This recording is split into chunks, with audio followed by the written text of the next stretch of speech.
Morning, Joe. Morning, Paul. What are we doing today? We got a new project car, haven't we? What sort of project have we got this time? Well, remember the Bentley went down quite well. Everyone seems to like the Bentley. Well, we've still got it, haven't we? We've taken another gamble, you know, a faded glory exotic motor. Yeah, British, fancy. Got to be a Jag. Must be a Jag. Well, sort of, yeah. Let me show you what we've got. This could all end in tears, people.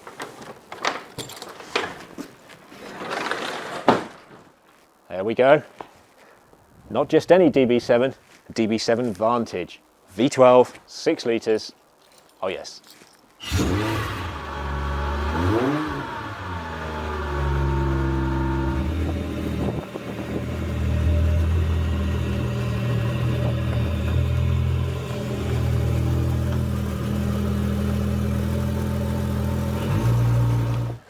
Oh, door handle. Fix that later. DB7 Vantage, V12. This was £94,500 when it was new, back in 2001.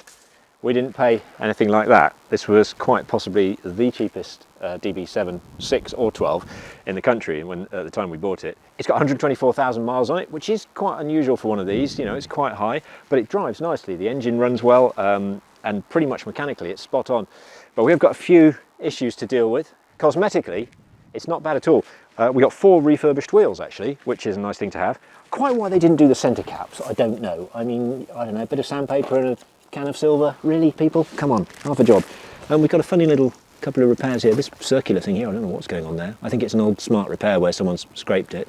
There's a little bit of bubbling just here. It's not too unsightly yet, but we'd probably get the body shop to have a look at that when they have a look at this issue with the roof here. Now this I think is something we should get fixed. Have the body shop fill the hole and weld it, whatever they want to do, paint it. They can paint, I think they can lose it and they can paint the roof. You can see from the outside here that the C-pillar trim's coming off on the near side, so quite how we're going to fix that I don't know. I think the clips have just come adrift, to be honest. The MOT history on this car is really pretty clean. I obviously checked it before we parted with the cash. I don't think it's failed for 10 years and it's not failed on anything serious before that. I'll tell you what, Paul, it's nice in here. It was, yeah. You can see this has been leaking for quite a while. I mean, there's a rusty washer's just got stuck in it there. There's a piece of foam that goes in here, and that was all rotten. I don't even know what Aston Martin charged for it, but I just went to Dunelm, got some of that blue foam they use for upholstery. The lady said to me, "What are you making?" I said, "Floor for my Aston Martin." Don't think that was the answer she was expecting, to be honest. Probably needs a wipe over, but it's respectable enough. Someone's obviously been in here. And the fact that the heater fan doesn't work properly unless you really wiggle this this control here would probably be linked to that. But the ashtray, as you might expect, is full of self-tappers. There you go, it's about what you expect, isn't it? I'm holding the door handle here, the inner door handle, which obviously needs a washer under the screw because every time you shut the door it flies off and ends up on the passenger floor. Biggest problem we got with the car at the moment is there's an issue with the brake light switch, which means the safety interlock, which doesn't allow you to get it out of park unless you've got your foot on the brake, doesn't work. So sometimes you're sat there and you can't get the thing into drive, and it's just because the brake light switch isn't working properly. Aston Martin, the local dealer, wanted to charge me £200 plus the VAT. Turns out it's the same part as the XK8 and the XJS. So I've got a second-hand one. A lot of Ford bits to look at. Yeah, these will be familiar to any Granada, Fiesta, Mondeo owner. The bonus of all the Ford bits, of course, is that it is easy to get parts if you know what you're looking for. Like I say with the XJS brake light switch, you know, that was a lot cheaper than buying a new one from Aston. But you have to say, 94.5 grand, they were having a bit of a laugh with all this Ford stuff. There she is, the Aston Martin V12. People will tell you that this is 2 Ford Duratec engines welded together, and that is wrong. There is some truth to the urban rumour though. For the very first display concept models that they put out at a motor show, they did hand weld 2 Duratec blocks together. But in actual fact, it was developed within Ford Motor Company as an entirely new development. It shares the pistons and valve train of the Duratec 3 litre, I think, but otherwise it's a Aston Martin block.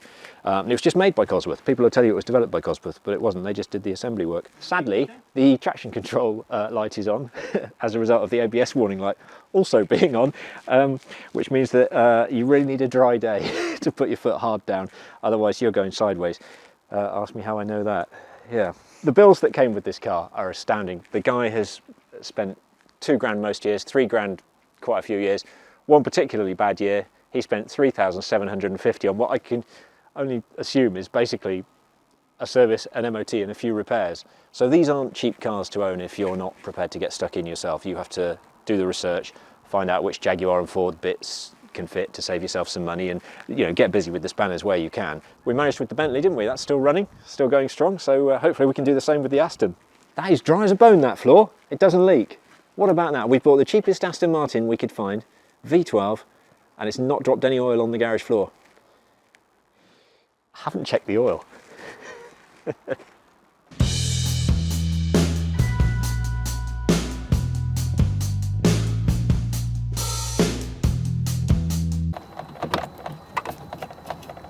It's fine.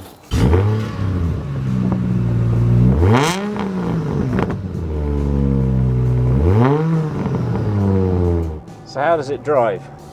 Well, it's all right actually. You've got to look past all the sort of slightly broken Ford bits, and actually, the mechanics of the thing are fine. Got quite a noise from the back. We don't know whether it's a wheel bearing or the axle, or we'll have to investigate that. But we knew about that when we bought the car. The ABS light's on as well. That means the traction control isn't working either. It's dry today, so it's fine, but in the wet, it's a little bit livelier. It's one of these cars you can see that the previous owner's just taken it somewhere every year and just paid what it costs to get it through the MOT or have it serviced or whatever. And it's probably not been particularly practical. I guess they're the sort of car where people don't tend to do much themselves, and you can just see how you can fix little bits and pieces. If I turn the blower fans on, there's a terrible sort of rustling noise from the left-hand one, if you can hear me. They have a common problem with these cars. Blower fans, right? £1,000 each from Aston Martin, and there are two of them. But they're XJS ones, aren't they? So second-hand ones. I bought one actually already for 50 quid. There's another cost saving. The thing is, the noise at the back, it doesn't seem to vary from left and right bends, so I'm wondering if it's the diff and not a wheel bearing. Of course, we might get lucky. It might just be a prop shaft bearing. We're not going to get lucky, are we? On the road it feels, well, a bit like a Jaguar really, which is hardly a surprise, is it? It feels like a late model XJS, but more like the TWR XJS is. Firmer than an XJS, softer than an XKA, or an XKR anyway. There you go, kick down, come on. Just takes its time thinking, you see. Even if you mash your foot into the carpet, it still doesn't change down instantaneously. Come on. But that's the age of the design really, So yeah, we've got plenty of work to do, but you can see some easy wins already. Fix the door handle, fix this slightly wonky centre console, put a new radio in, because I just tried to take the front panel off and the entire sort of unit itself fell apart. Every so often the left-hand blower has a little spurt of life. Oh, it's quietened down now. Brilliant. We got ABS to fix and some cosmetic details and a noisy rear end. In the great scheme of things, you buy the cheapest Aston you can find. You probably deserve and expect to have a lot more problems. So I guess the question everybody wants answered, how much did we pay for this? Well, it's definitely the UK's cheapest Aston Martin. I'm convinced of that. 124,000 miles, 2001, DB7 V12 Vantage. We paid £13,750. Now that is the UK's cheapest Aston. Will it still be the UK's cheapest Aston in a year's time? Keep watching, find out.